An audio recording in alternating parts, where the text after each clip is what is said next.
जिस टॉपिक पे आज आपसे भी बात कर रहे हैं। बच्चों से अक्सर पूछते हैं आप में से कितने स्टूडेंट्स हैं जो आज जिस सब्जेक्ट में हैं, वो सॉफ्टवेयर इंजीनियरिंग के हैं या डीसीएन के हैं, फूड साइंस एंड टेक्नोलॉजी के हैं, क्लिनिकल न्यूट्रिशन के स्टूडेंट्स हैं। उनसे पूछते हैं आपने इस सब्जेक्ट में इनरोल क्यों हुए, एडमिशन क्यों लिए। तो 90% स्टूडेंट्स का ये रिस्पॉन्स होता है कि सर हमने एडमिशन इसलिए लिया कि हमारे वाले साहब ने कहा कि बेटा ये फील्ड बहुत अच्छी है। मैंने देखा मेरे एक बड़े कजन थे, वो इस फील्ड में थे और बहुत पैसा कमा रहे थे, इसलिए मैंने भी इस फील्ड को ज्वाइन कर लिया।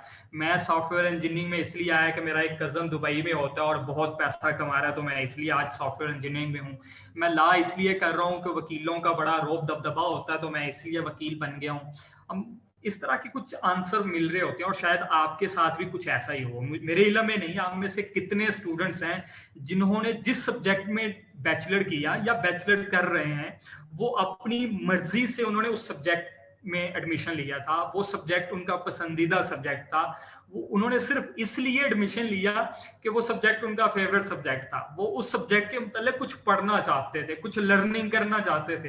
कितने ऐसे स्टूडेंट्स हैं, आपको आंसर आप चेक करेंगे, सर्वे करेंगे, ऑब्जर्व करके देखें तो मोर देन 90% स्टूडेंट ऐसे मिलेंगे जो ये देखकर ये समझ कर नहीं आए कि मेरा फेवरेट सब्जेक्ट कौन सा है, मुझे किस सब्जेक्ट में जाना चाहिए, बल्कि वो अपने बड़े भाई, अपनी बड़ी बहन, अपने वाले साहब, अपने अंकल, अपने किसी दोस्त के कहने पे उन्होंने एडमिशन लिया।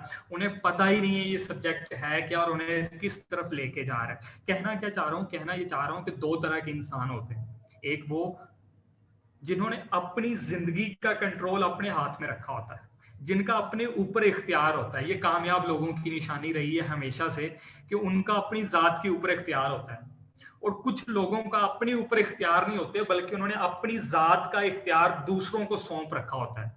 वो कुछ नहीं करते, वो एडमिशन लेते हैं तो अम्मी जी अब्बू जी के कहने पे, वो एडमिशन लेते हैं तो अपने किसी अंकल के कहने पे, वो बिजनेस तब तक नहीं करते जब तक उनको पैसा ना मिले कहीं से। वो हमेशा डिपेंडेंट जिंदगी गुजार रहे होते हैं और वो कुछ नहीं करते अपनी मर्जी से। उनका सारे का सारा इख्तियार किसी और के हाथ में होता है।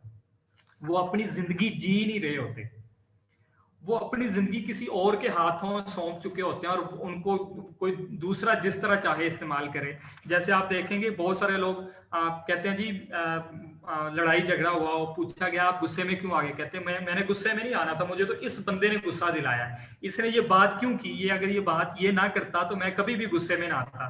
तो समझ ही आई कि इस बंदे का अपने ऊपर कंट्रोल नहीं है, बल्कि इसका इख्तियार तो किसी और के हाथ में है कि कोई बात थोड़ी सी तलख बात कर दी जाए तो ये बंदा गुस्से में आ जाता है। आप लोगों के साथ भी अगर ऐसा है,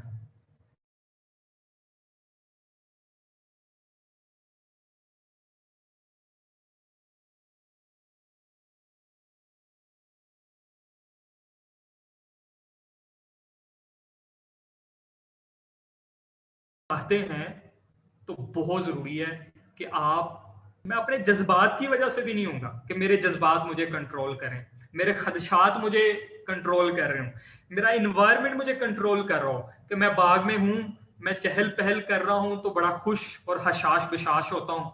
मैं अगर वाक ना करूं, बाग में ना हूं, बंद कमरे में हूं तो मेरी तबीयत बड़ी नागवार हो जाती है। ऐसा भी ना हो, मेरी जिंदगी का इख्तियार मेरे हाथ में है, तो फिर मुझे मेरे ऊपर हालात असरअंदाज नहीं होंगे, कोई दूसरा शख्स असरअंदाज नहीं होगा। वो फलां बंदा मुझे करता, मुझे वैल्यू नहीं देता, मुझे इन चीजों से कोई फर्क नहीं पड़ना चाहिए कि कोई मेरे बारे में क्या सोचता है।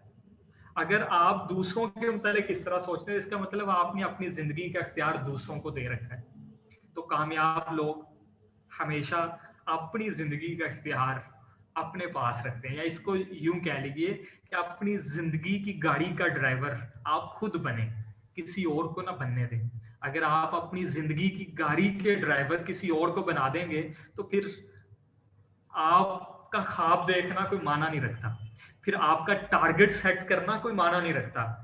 आपने टारगेट कुछ और सेट किया हो, आपका ड्राइवर आपको कहीं और ले जाए, तो यकीनन वो सारी ख्वाहिशात, वो सारे ख्वाब पूरे नहीं होंगे जो आपने सोच रखे हैं या देख रखे हैं। अगर आप चाहते हैं कि आप कुछ अचीव कर लें। यकीन सेल्फ डिसिप्लिन चाहते हैं, हम अपनी जिंदगी को नज़म में लाना चाहते हैं, तो कुछ टारगेट सेट किया होता है। उस टारगेट को अचीव करना तो बहुत जरूरी है। सबसे पहली बात जो मैंने आज शेयर की कि ये सेल्फ डिसिप्लिन की बुनियादों में से है कि ये पहली उसकी बुनियाद है कि हमने खुद को खुद कंट्रोल करना है। हमने हमारी जिंदगी का इख्तियार हमारे हाथ में होगा। कोई हमें गुस्सा दिला दे तो हम गुस्से में आने वाले नहीं हैं। कोई हमें खुश करने की कोशिश करे तो हम उसकी वजह से खुश नहीं होंगे, बाहर के हालात की वजह से खुश नहीं होंगे। बाहर के हालात हमारी जात के ऊपर असरअंदाज नहीं होंगे। हम इंटरनली खुद को कंट्रोल कर रहे होंगे, ना कि एक्सटर्नली कंट्रोल हो रहे होंगे। हमारी जिंदगी का इख्तियार आपको मिलना चाहिए, आपकी जिंदगी का इख्तियार आपके पास होना चाहिए, ना कि आपके वालिदैन के पास, ना कि आपके दोस्तों के पास, ना कि आपके एनवायरनमेंट में रहने वाले बाकी लोगों के पास, और इवन कि आपके जज्बात के पास भी ये इख्तियार नहीं होना चाहिए। आपने अपनी जिंदगी के इख्तियार अपने हाथ में रखिए। कैसे रखना, देखें एक फकीर होता है, वो बड़ी बादशाहों वाली जिंदगी गुजार रहे होते हैं, उन्हें किसी की कोई परवाह नहीं होती, इसलिए कि वो दूसरों से मुतासर नहीं हो रहे थे किसने किस तरह की ड्रेसिंग की है, मुझे भी ये ड्रेसिंग करनी है। मतलब हम उससे मुतासर हो रहे हैं, हम एक एक्सटर्नल सोर्स को अप्लाई करना चाह रहे हैं अपनी लाइफ के ऊपर। मेरे बात करने का अंदाज क्या है, मुझे किसी से मुतासर होने की जरूरत नहीं है, किसी को कॉपी करने की जरूरत नहीं है। मेरा एक अपना अंदाजा, मुझे उसी उसी उसी को लेके चलना है। मैं किस तरह की ड्रेसिंग करता हूँ, वो मुझे किस तरह की ड्रेसिंग सूट करती है, इसका डिसीजन मुझे लेना है, किसी और को ये डिसीजन नहीं लेने देना। कोई और आपको बता रहा हो नहीं भाई ये तो आपको सूट ही नहीं करती, और आप सारा दिन परेशान रहें कि भाई अच्छा ये वाली तो मुझे सूट ही नहीं करती, अच्छा मेरा हेयर स्टाइल वैसा होना चाहिए, ऐसा नहीं होना चाहिए। कोई और आपको बता रहा हो, आपके मुतल्लिक आपकी जिंदगी के फैसले कोई और ले रहा हो, ऐसा नहीं होना चाहिए। अपनी जिंदगी के फैसले लेना शुरू कर दीजिए। जिस दिन आपने अपनी जिंदगी के फैसले खुद लेना शुरू कर दिए, समझ लीजिए आपने अपनी जिंदगी में डिसिप्लिन लाने की, डिसिप्लिन कायम करने की बुनियाद रख दी है। तो आज के बाद अपनी जिंदगी के फैसले खुद लेने हमने अपनी जिंदगी की गाड़ी का ड्राइवर खुद बनना है, किसी और को बनने नहीं देना। हमने अपनी जिंदगी को अपने मुताबिक चलाना है। ये पहला पॉइंट था आज की हमारी गुफ्तगू का, कि हमने अपने जिंदगी में सेल्फ कंट्रोल लेके आना है। सेल्फ कंट्रोल कह लें कि बुनियाद है सेल्फ डिसिप्लिन की। अगर आप सेल्फ कंट्रोल में कामयाब होगे तो डिसिप्लिन यकीनन आपकी कामयाबी होगी आइंदा कुछ दिनों के अंदर।